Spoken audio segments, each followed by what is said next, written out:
बघा परत नव्यानं करू सगळा बेत तसं मी आपल्याला कुठं राबायचंय किचन मध्ये आहेत की मुलकांनी त्या माहिले की कवा कवाच हुशारीचं बोलतीस बघ तू. कवच तसंच करू आपण पण हे कुठं असतील काय माहिती आता मम्मी सवय आई अमरी लवकर या लवकर या. सावकाश सावकाश सावकाश का सावकाश. काय झालं त्या म्हणजे वहिनी सवय पाणी घेऊन ये. पाणी घेऊन ये पटकन. ती पाणी आण पटकन. काय झालं तिथे शांत व्हा काही झालेलं नाही. शांत व्हा शांत व्हा. पाणी आण पटकन पाणी आण. बाजूला सर बाजूला सर. सावकाश सावकाश सावकाश. मला डोळे उघड ग बघ मरे.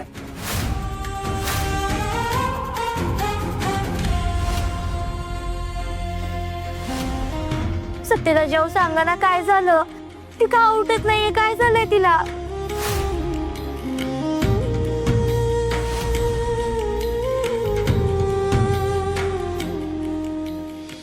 मी इथे. दादा हे मंजू काय झालं? आपण तर फॅक्टरी मध्ये होतो ना.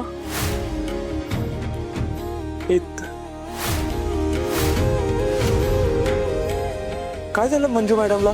त्या बी बेशुद्ध झाल्यात. मला सांगा तिथं अचानक काय घडलं. तुम्ही दोघं बेशुद्ध कसे झाला काय आठवतंय का तुम्हाला? अरे हो सत्य दादा, तुम्ही त्या मुलामागे गेला होतात आणि मी आणि मंजू मॅडम आम्ही पण तुमच्या मागेच येत होतो की अचानक आम्हाला ते लॅपटॉप दिसलं तिथे आणि काही एव्हिडन्स मिळत आहे का काय म्हणून आम्ही चेक करत होतो लॅपटॉपमध्ये आणि बघितलं तर लॅपटॉपमध्ये सगळे मॅडमचेच फोटो होते.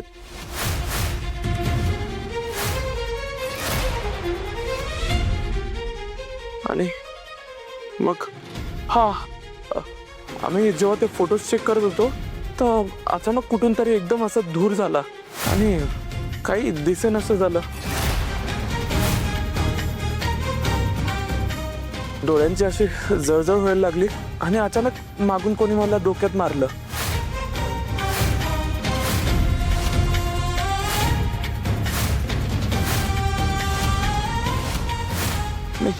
मी जागेच खाली पडलो आणि त्यानंतर काय झालं ते नाही आठवते.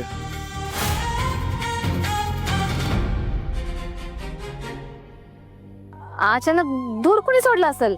ह्या पुरीच्या मागे जो कोण लागले की नाही त्याच्या पायी बाकीच्यांना कशाला त्रास. मम्मी आता तू सुरू होऊ नकोस प्लीज. सत्या लोकांच्या लेकराला काही झालं असतं म्हणजे कशाला रिस्क येऊन गेला होता तुम्ही. मम्मी आता दिसतंय की ते ठीक आहेत आता. भवानी मातेची कृपा आणि पूर्वजांची पुण्य आहे म्हणून मोठं संकट टळ म्हणायचं. मग तसं समज आणि आता गप्प बस प्लीज. सत्यताजी आपण दीदीला रूम मध्ये घेऊन जाऊयात का तिला थोडी मोकळी हवा मिळेल तिला त्रास व्हायचा नाही चला ना. हा ठीक आहे. हा जा घेऊन तुझ्या दिदीला. लय मोठा पराक्रम गाजवलाय ना तिनं. दीदी मान. मम्मी जरा शांत बस.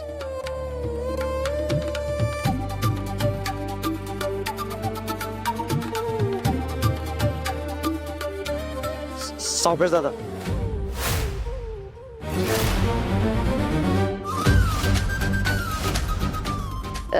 आर्यन बाळा चल तू पण आराम कर.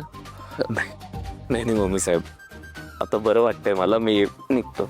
नाही मी तुझं ऐकणार नाही अजिबात. तुला आराम करायचा आतमध्ये घेते.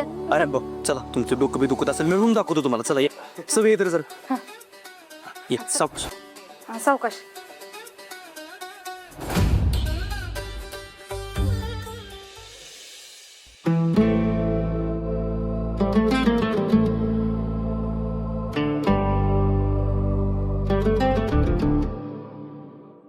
सत्या वाघमोरे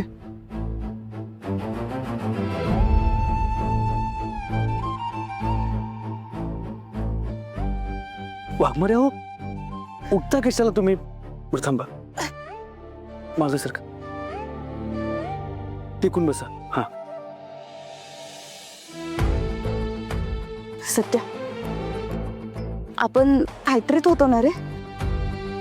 मग इथं कधी आलो. हा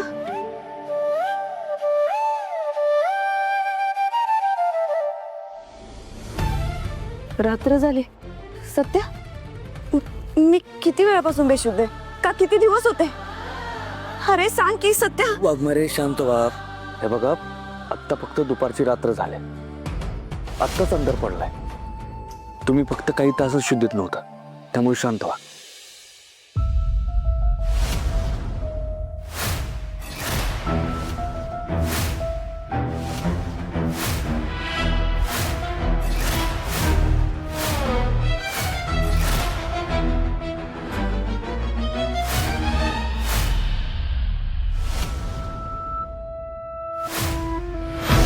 आर्यन बाळा.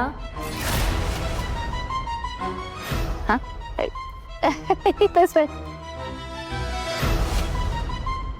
तू काय झालं? फोटो काय हातात तुझ्या?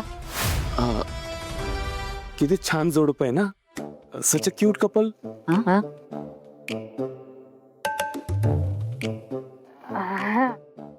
बरं वाटतं का तुला आता? हो, आता जरा बरं वाटतंय. हे बघ काय रे, बस इथं. आणि ह्यो जरासा ज्यूस पी. तुझ्यासाठी मोसंबीचा ज्यूस आणलाय, एकदम स्वीट आहे माझ्यासारखा. वया मम्मी स्वतःला काय मोसमी म्हणतो हवे तो. छंडा. हे बस, घे तू, तुला बरं वाटत. थँक्यू मम्मी साहेब, तुम्ही किती स्वीट आहात, एकदम सिम्पल आणि स्वीट. साताऱ्यातले एवढे मोठे नेते आहात तुम्ही, म्हणजे साताऱ्यात VIP VVIP लोकांमधले एक, तरी तुम्ही घरात सगळ्यांशी किती मायाने काळजी घेता, अगदी तुमच्या नावासारखा.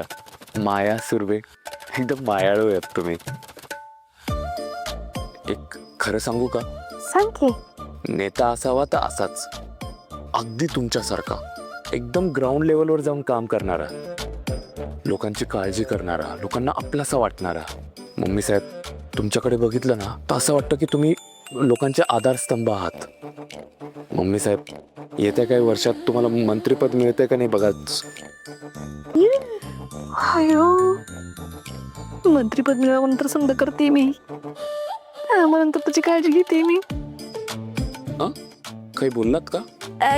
हा म्हणजे तुझ्या तोंडात साखर पडो असं म्हणायचं होतं बघ बाळा मला. बरं ती जाऊ दे. तुझं वडील केंद्रीय मंत्री आहेत ना, विलासराव पाटील, त्यांच्याबद्दल सांगते जरा. म्हणजे कसं आहे, ती इथं सातारा आली का त्यांचा पाहुणचार करता येईल ना मला. त्यांना काय आवडतंय काही नाही, जर त्यांच्याबद्दल माहिती असली बरी. खरं सांगू ना, माझे वडील एकदम साधे आहेत, तुमच्या भाषेत सिंपल. त्यांना स्वतःसाठी काहीच नको आहे, पण इतरांसाठी ते नेहमी धडपडत असतात.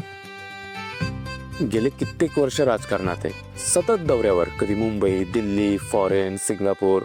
नका विचारू, म्हणून मला कधी त्यांचा पूर्ण वेळ मिळालाच नाही. हा, आता राजकारणातला माणूस म्हणलं की ते आलेच की ओघानी समज. आणि तुझी आई? आई मी लहान असतानाच गेली, तुम्हाला बोललो ना. हा, सॉरी, तू सांगितलं होतं इसरलेच बरं का मी. नाही, इट्स ओके. पण मम्मी साहेब, आज तुम्ही आईची उणीव भरून काढली. थँक्यू. आर्यन बाळा.